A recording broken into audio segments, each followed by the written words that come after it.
దేవుని పిల్లలైన ప్రపంచంలో ఉన్న యావత్ ప్రపంచానికి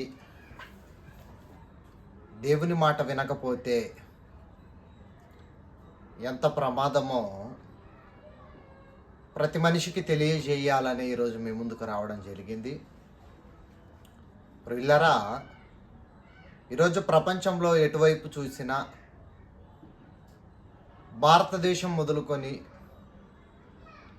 ప్రపంచంలో ఉన్న ప్రతి దేశాలలో ఉన్న శాస్త్రవేత్తలైన వారు భూమిపై ప్రయోగాలు చేసి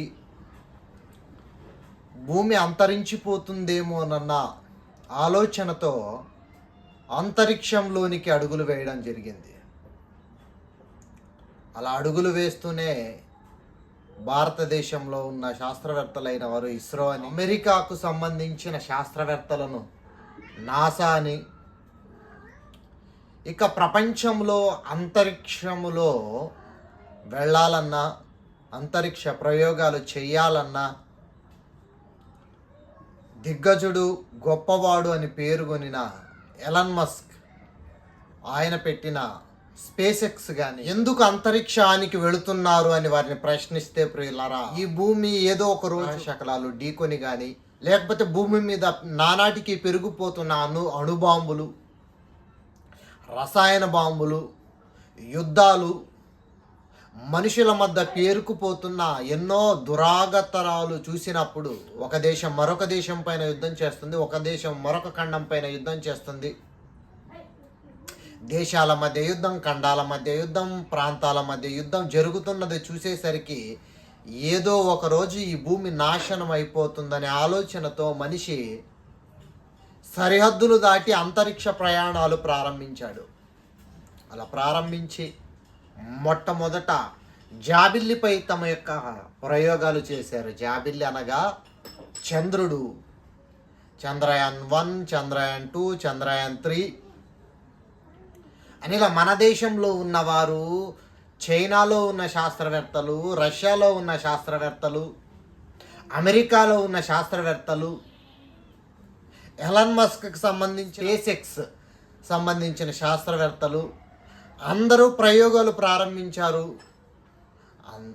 జాబిల్లిపై తమ కాలు మోపి ఈ భూమిపై మొట్టమొదట వెళ్ళిన వ్యక్తులుగా చరిత్రకు ఎక్కిన వారు ఉన్నారు. ఇలా భూమి మీద మనిషి అంతరిక్షానికి వెళ్ళిపోయి అక్కడ నివాసాలు ఏర్పరచుకోవాలనే ఉద్దేశంతో ప్రియులరా చంద్రుడిపై కాలు మోపారు. మరికొందరేమో అంగారకుడి మీదికి వెళ్ళిపోవాలి, అక్కడ నివాసాలు ఏర్పరచాలి అని ఎలన్ మస్క్, ఈ స్పేస్ ఎక్స్కి సంబంధించిన అధినేత ఏ రోజైనా ఒకరోజు తన యొక్క ప్రయోగము సక్సెస్ అవ్వాలని ఎంతో ప్రయత్నాలు ప్రారంభించేశాడు.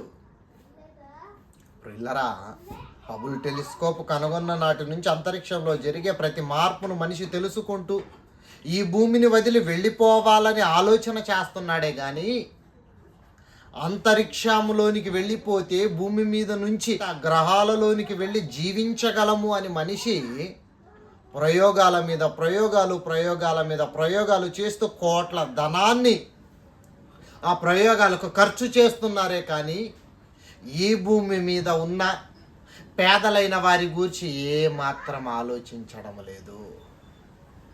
కానీ ప్రిల్లరా, ఒక క్రైస్తవుడిగా, క్రీస్తును నమ్మిన వాడిగా దేవుని చేత ప్రపంచానికి హెచ్చరించవలసిన హెచ్చరికపు మాటలున్నాయి.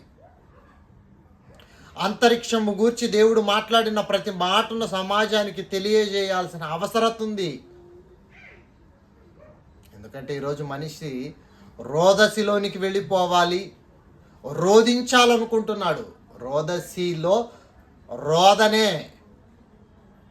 రోదసి అనగా ఆకాశం.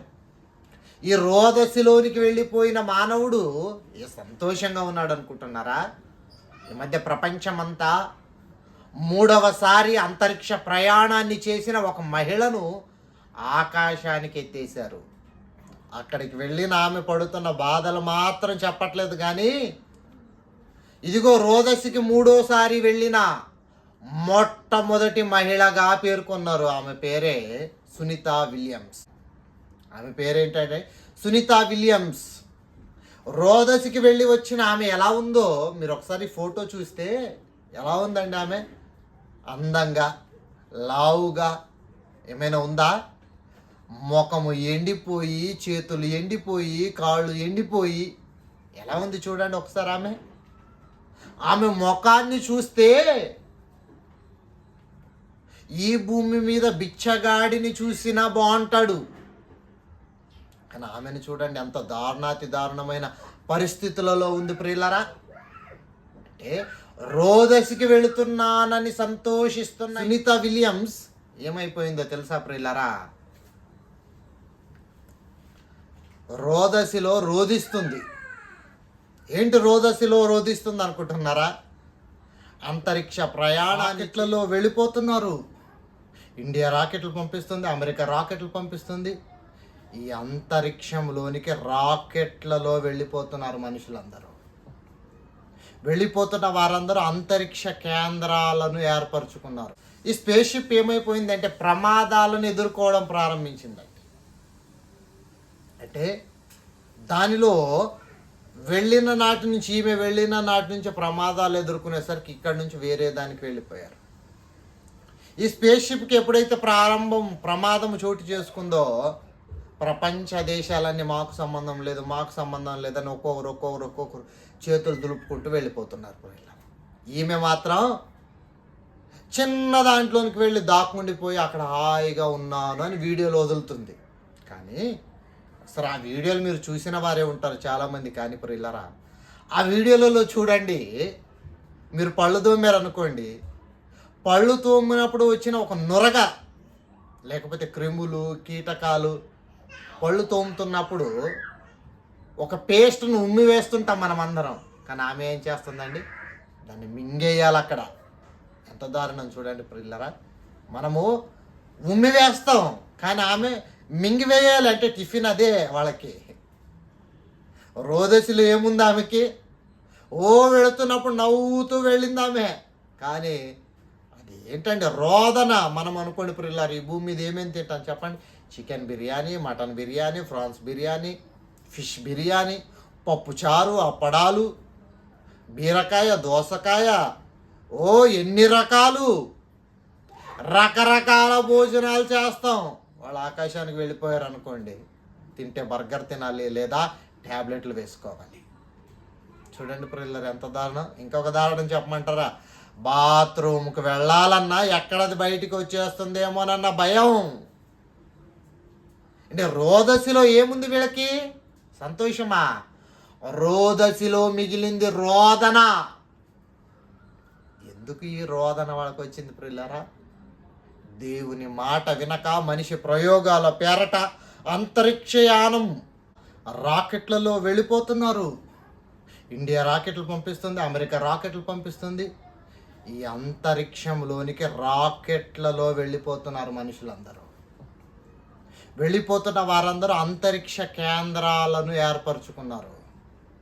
ఆ కేంద్రాలలో నివాసం ఉంటున్నాం అనుకుంటున్నారు. కానీ 25 ఏళ్ల క్రితం నాటి కేంద్రాన్ని కూల్చడానికి, భూమి మీదకి పడకుండా, ఎటువంటి డ్యామేజ్ కలగకుండా దానిని తీయడానికి ఎలాన్ మస్క్కి ఎంత ఇస్తామని న్యూస్ ఛానల్లో నేడు న్యూస్ చూస్తే 7,000 కోట్లండి. 100 కోట్లు కాదు, 1,000 కోట్లు ఇస్తారట. ఏంటి? అంతరిక్షంలో ఉన్న స్పేస్ షిప్ భూమి మీద పడకుండా ఉండడానికి. అంటే చూడండి, మనిషి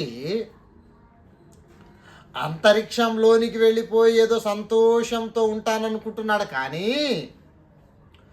భూమిపైన ఉన్న మహర్దశను కోల్పోతున్నాడు.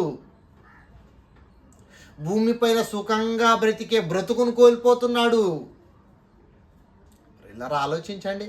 అంతరిక్షంలోకి వెళ్ళడానికి సూటు, అక్కడ ఉండడానికి సూటు.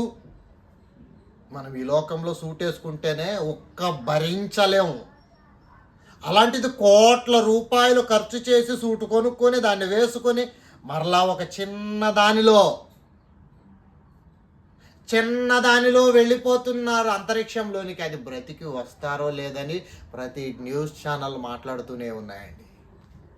కానీ ప్రియులరా, ఈ యొక్క నాసా కానీ, ఇస్రో కానీ, స్పేస్ ఎక్స్ కానీ, ప్రపంచంలో ఉన్న అంతరిక్షానికి సంబంధించిన శాస్త్రవేత్తలందరూ దేవుని మాట వినకపోతే, సరిహద్దులు దాటితే ఏం జరుగుతుందో ప్రమాదము దేవుని తరపున చెప్పాలి. దేవుడు హెచ్చరించిన ప్రతి హెచ్చరిక తెలియజేయాలి. ఎందుకంటే గాడ్స్ వార్నింగ్. ఎవరికి?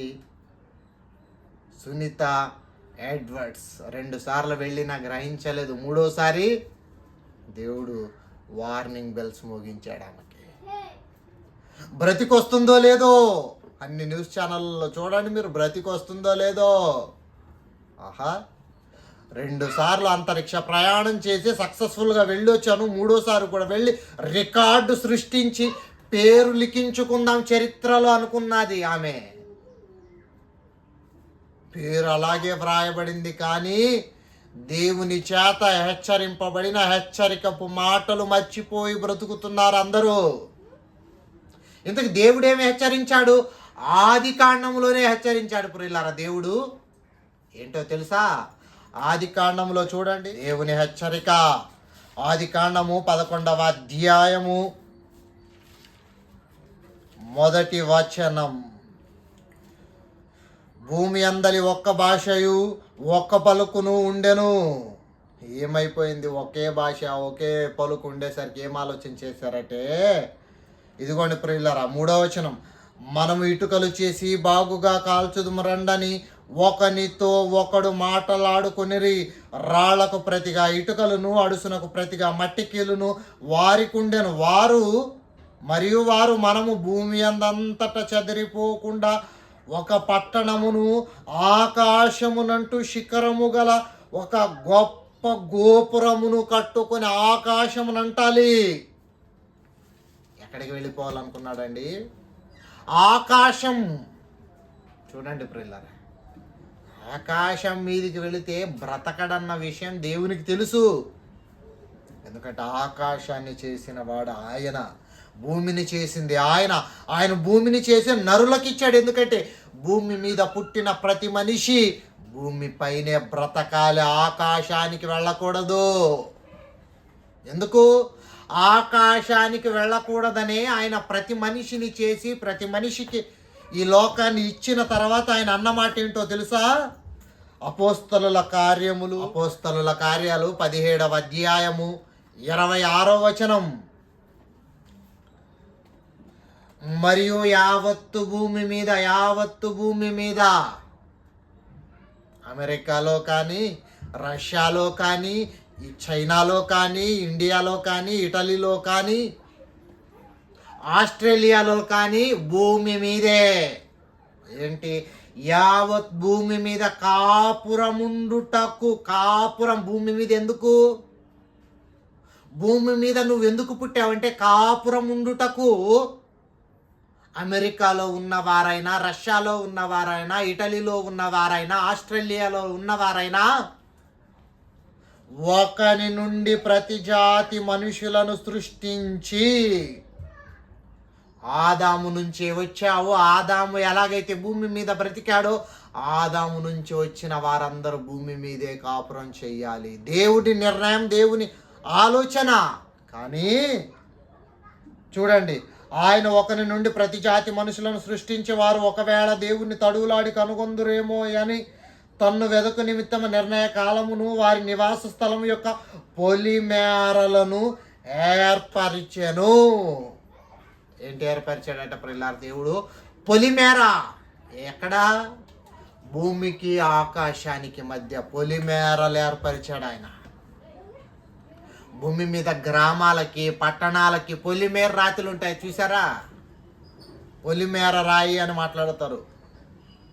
భూమి మీద పట్టణాలకి, పల్లెలకు, గ్రామాలకు మనిషి పొలిమేరలు ఏర్పరచుకున్నాడు. కానీ భూమి మీద ఉన్న మానవులు సరిహద్దులు దాటకుండా భూమిపైన నివాసము చెయ్యాలని పరలోకపు తండ్రి పొలిమేరలు ఏర్పరిచాడు. ఓజోన్ పొలిమేర. ఈరోజు ఓజోన్ ఏంటి అన్నమాట, పొలిమేరది. కానీ మనిషి ఏం చేస్తున్నాడండి, పొలిమేరను చెరిపివేయడానికి చూస్తున్నాడు. పట్టణాలు ఎలాగైతే అభివృద్ధి చెందడం వల్ల పొలిమేరలు దాటిపోయాయో, మనిషి కూడా అంతరిక్ష ప్రయాణము చేసి దేవుడు ఇచ్చిన ఓజోన్ లేయర్, ఓజోన్ పొరను ప్రియులరా నాశనం చేస్తున్నాడండి. ప్రియులరా, ఈ ఓజోన్ లేయర్ను దాటి ఏది అంత సులువుగా రాదు ప్రియులరా. కానీ ఒకవేళ ఓజోన్ లేయర్ దాటి రాగానే ఎటువంటిదైనా కూడా కాలిపోతుంది. ఏది మిగలదు భూమి మీదకి వచ్చేసరికి, బూడిద. గ్రహశకలాలు ఎటువంటివి భూమిపైకి వచ్చినా కూడా దేవుడు పెట్టిన ఒక గొప్ప చక్రం ఏంటంటే అగ్ని చక్రాన్ని ఏర్పరిచి బూడిదగా మారిపోతుంది అది. కానీ ఈరోజు గ్రహాలు భూమి మీదకి వస్తున్నాయని మనిషి ప్రణాళికలు వేసుకుంటున్నాడు. కానీ భూమి మీదకి వస్తున్నప్పుడు భూమి మీదకి పడినా అవి నాశనము కాకుండా మధ్యలోనే కాలిపోయే చక్రాన్ని మనిషి ఏం చేశాడంటే అభివృద్ధి పేరట ఓజోన్ పొరకు ప్రియులరా కన్నం పెట్టేస్తున్నాడండి. ఇలా కన్నం పెట్టడం వల్ల ఏమొస్తున్నాయో తెలుసా మనిషికి భూమి మీద? ఎన్నో భయానకరమైన రోగాలు ప్రారంభమయ్యాయి.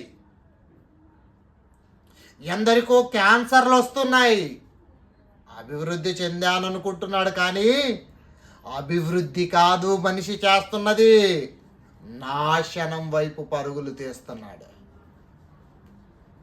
అంతరిక్షానికి వెళ్ళిపోతాననుకుంటున్నాడు, కానీ రోదసిలో రోధించడానికి వెళుతున్నాడని మర్చిపోయాడు. అదేం జీవితం అండి? భూమి మీద కుక్క కంటే దారుణమైన జీవితం అంతరిక్షానికి వెళుతున్న వారి జీవితం.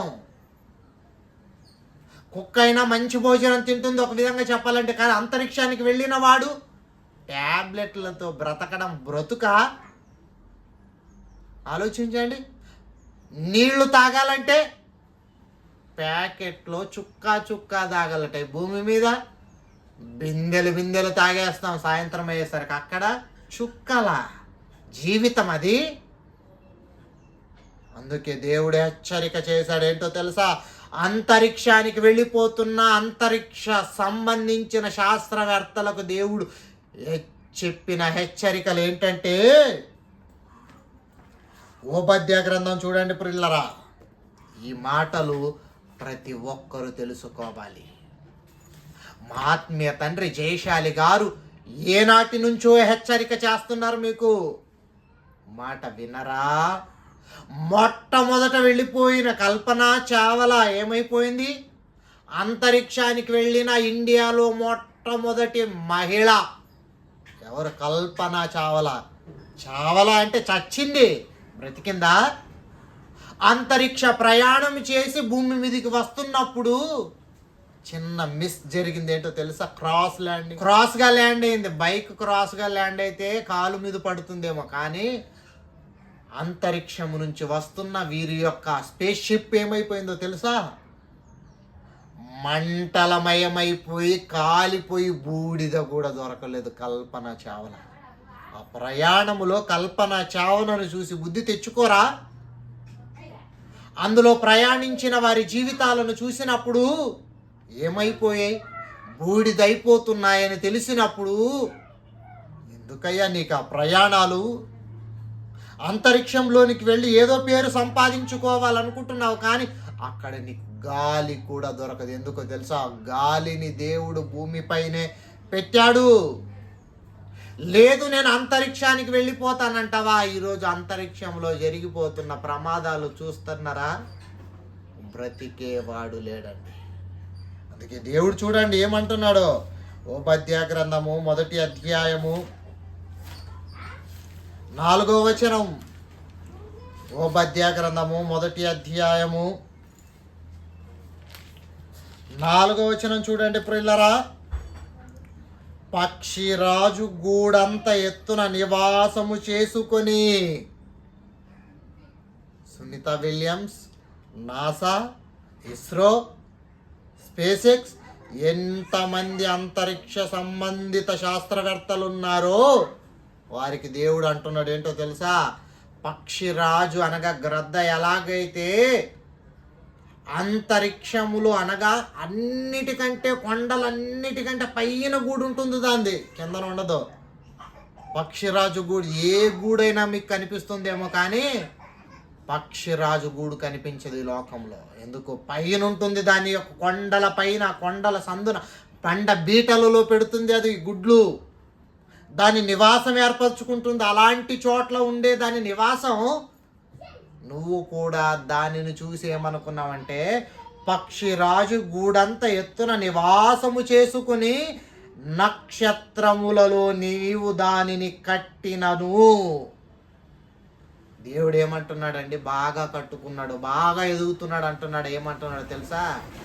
నక్షత్రములలో నీవు దానిని కట్టినను, అచ్చట నుండి నేను నిన్ను పడవేతును. చూడండి ప్రియులారా, ఏం మాట్లాడుతున్నాడు దేవుడు? భలే ఎదుగుతున్నాడని చెప్పట్లేదట. అక్కడదంతే ఇక్కడ వచ్చి పడతాడు అంటున్నాడు దేవుడు మనిషిని. ఎక్కడదంతే? అంతరిక్షంలో తంతే పడడాలుండవు, బూడిదే. ఏంటి ప్రియులారా దేవుని హెచ్చరిక? దేవుని హెచ్చరిక చూడండి ప్రియులారా. మనుషులు కూడా ఎలా తయారయ్యారంటే, భూమి మీద అన్ని వనరులు ఉన్నాయి. గాలి ఉంది, నీరుంది, బంగారం ఉంది, వెండి ఉంది. ఇన్ని ఉంటే అంతరిక్షంలోకి వెళ్ళిపోవాలంటే దేనికోసం అంటే వ్యర్థమైన దానికోసం. మనిషి కూడా అలాగే తయారయ్యాడు ఈరోజు. ఓ చంద్రుడి పైకి వెళ్ళాడని చంద్రయానం అన్నారు, కానీ అసలు చంద్రుడి పైన వెళ్ళడానికి ఎన్ని కోట్లు ఖర్చు అయ్యాయో అన్ని కోట్లు భారతదేశంలో ఉన్న ప్రజలకు వినియోగించింటే పేదరికం అనేది పోయేది కదా. ఎందుకు నాయకులైన వారు కూడా ఆలోచించట్లేదు? ఆలోచించండి. దేవుని మాట వినకపోతే, దేవుని మాట వినకపోతే ప్రమాదం ఉంది. దేవుడు తోసేస్తాను. ఇంకా చూడండి, ఆమోసు గ్రంథము 6వ అధ్యాయము 9వ వచనం. ఆమోసు గ్రంథము 9వ అధ్యాయము 6వ వచనం. ఆమోసు గ్రంథము 9వ అధ్యాయము 6వ వచనం. ఆకాశమందు తమ కొరకై మేడగదులు కట్టుకొనువాడు. ఆకాశములో తమ కొరకై భూమి నాశనం అయిపోతుంది, భూమి ఉండదు, భూమి కాల్చేస్తారు, బాంబులు పేల్చేస్తారు, మొత్తం కాలిపోతుంది, మంటలమయమై అంటున్నారు. కానీ భూమి మీద ఉన్న బాంబులను నాశనం చేయాలి, అవి సృష్టించకుండా ఉండే ఆలోచన లేదు. కానీ మనిషికి ఓ ఆకాశమందు మేడగదులు కట్టుకోవాలి. ఆహా, ఆకాశం ఆ భూమిని బాగు చేసుకుంటే బాగుండను కదయ్యా. పేదవాళ్ళను బాగు చేస్తే బాగుండను కదా. లేదు లేదు, ఆకాశానికి వెళ్ళిపోవాలి, భూమి నాశనం అయిపోతుంది అనే ఉద్దేశాలతో ఒకప్పుడు కుక్కను పంపించారు మొట్టమొదట. దానిని లైకా అన్నారు. లైకా కుక్కట. కుక్కకు కూడా పేరు పెట్టి పంపారు. మరలా తర్వాత మనిషిని పంపారు. చూడండి, కుక్కను పంపారు, మనిషిని పంపారు. కుక్క బ్రతకలేదు, మనిషి చచ్చిపోయింది, కల్పన చావలా, దాని యొక్క గ్రూప్ అంతా పోయింది. తర్వాత ఇప్పుడు ప్రయాణాల మీద ప్రయాణాలు చేస్తున్నారు. బ్రతికొచ్చిన వారు ఎంతమంది చెప్పండి? వారు వెళుతున్నప్పుడే వారి యొక్క అగ్రిమెంట్లలో ఏముంటుందో తెలుసా? మీరు చనిపోయినా మాకు సంబంధం లేదు. ఇలాంటి అగ్రిమెంట్ల మీద సైన్ చేసి వెళ్ళిపోతున్నారంటే, ఆనాడు బబులోనులో ఉన్నవారు ఎలాగైతే ఆకాశమునంటే పట్టణాన్ని కట్టుకొని పేరుకేనండి వెళ్ళిపోతున్నారు అందరూ. పేరుకు వెళ్ళిపోవాలని అంతరిక్షానికి వెళ్ళిపోతున్నారు. కానీ దేవుడు చెప్పిన హెచ్చరికపు మాటలు క్రైస్తవ దేశాలే మర్చిపోయాయి. క్రిస్టియన్ కంట్రీస్ అని చెప్పుకుంటున్న అమెరికా, ఇటలీ, లండన్, రష్యా దేవుని హెచ్చరిక మరిచిపోతే, రోదసికి వెళ్ళిపోతే దేవుడు విడిచిపెడతాడనుకున్నారా? రోధించేలా చేయడు. వెళ్ళొచ్చిన వాళ్ళంతా ఆరోగ్యంగా ఉన్నారా? రోగాలతో బ్రతుకుతున్నారు. ఆలోచించండి. ఇప్పుడు వెళ్ళాలా? ఆలోచించండి పిల్లలు. దేవుడు చూడండి, ఆకాశమందు తమ కొరకు మేడగదులను కట్టుకొని వాడును, ఆకాశ మండలమును భూమి అందు దానికి పునాదులు వేయువాడు ఆయనే. ఆకాశానికే భూమి మీద పునాది వేస్తే పునాది నదులు నువ్వేంట్రా పైకి వెళతావు? భూమిపైన ఇల్లు కట్టుకో, భూమిపైన కారు కొనుక్కో, భూమిపైన సంతోషంగా ఉండు, భూమిపైన దేవుని పని చేయి. అంతరిక్షానికి వెళతానంటావేంటి? పేరు కావాలి. ఏం కావాలి? పేరు. 2వ వచనంలో కూడా చూడండి ప్రియులరా, వారు పాతాళలోకములో చొచ్చిపోయినను, దేవుడు అంటున్నాడు వెళ్ళిపోతానంటే, వారు పాతాళలోకములో చొచ్చిపోయినను అచ్చట నుండి నా హస్తము వారి బయటికి లాగును. తర్వాత ఆకాశమునకెక్కిపోయినను అచ్చట నుండి వారిని మెడబట్టుకు దింపి తెస్తా. ఎలా తీసుకొస్తాడంట దేవుడు? ఆకాశానికి వెళ్ళిపోయానంటే మెడబట్టుకు తోసేస్తాను రా, దింపి తీసుకొని వస్తాను నిన్ను, తన్ని తీసుకొని వస్తాను నిన్ను. దేవుడు అంటున్నా, నేను అనట్లేదు. దేవుడు ప్రిల్లరా భూమి మీద సరిహద్దు ఏర్పరిచి సుఖంగా బ్రతకమని చెబితే సుఖాలను వదిలేసి కష్టాలకు వెళ్ళిపోతున్నప్పుడు దేవుడు ఎలా ఉంటాడు చెప్పండి? అంతరిక్షాన్ని చేసింది భూమి మీద నువ్వు బ్రతకడానికి తప్ప, అక్కడి వెళ్ళి బ్రతకడానికి కాదు. చంద్రుణ్ణి చేసింది నీకు ఋతువులు రావడానికి తప్ప, నువ్వేదో అక్కడికి వెళ్ళి అక్కడున్న మట్టిని ఏదో ప్రయోగం చేసి భూమి మీదకి తెచ్చి ఏదో మేలు చేస్తాననుకుంటున్నావు, కానీ అది స్వార్థం కోసం చేస్తున్నారు.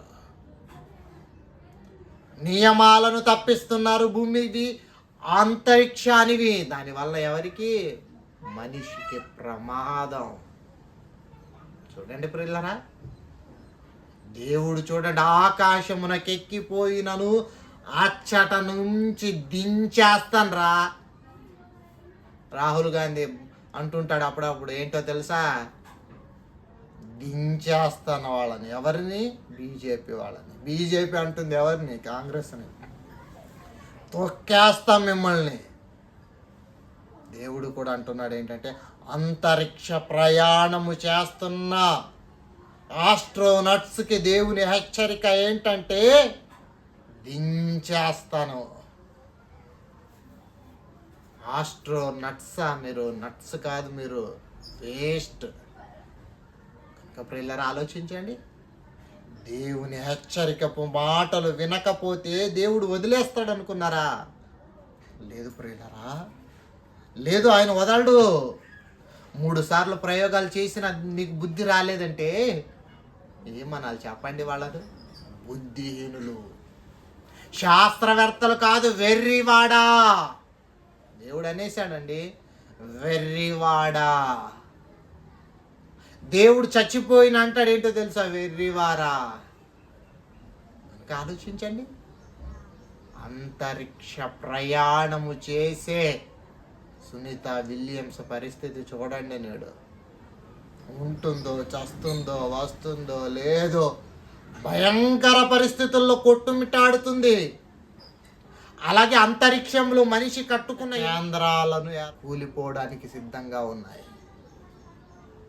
వాటి నుంచి కూడా మనిషికి భూమిపైన ప్రమాదం తెచ్చింది ఎవరు? శాస్త్రవేత్తలు కాదు. కనుక ప్రియులారా ఆలోచించండి. మనిషి చేసుకున్నదే మనిషి నెత్తి మీదకి వస్తుంది. కనుక ప్రియులారా ఆలోచించండి. క్రైస్తవులమైన మనము ఈ భూమి మీద బ్రతికినంతకాలం దేవుడిచ్చిన పనిని చెయ్యాలి. ఏంటో తెలుసా? సువార్త. దేనిని చూసి? అంతరిక్షం ఆయన మహిమను వివరించుచున్నది. మహిమ చెప్పు తప్ప అంతరిక్షానికి వెళ్ళిపోవాలని కాదు. కనుక శాస్త్రవేత్తలారా నిజం గ్రహించండి. భూమి పైన బ్రతికి దేవుడిచ్చిన ఈ బ్రతుకును దేవుని కొరకు వినియోగించు. దేవుని సంతోష పెట్టే వారముగా మారితేనే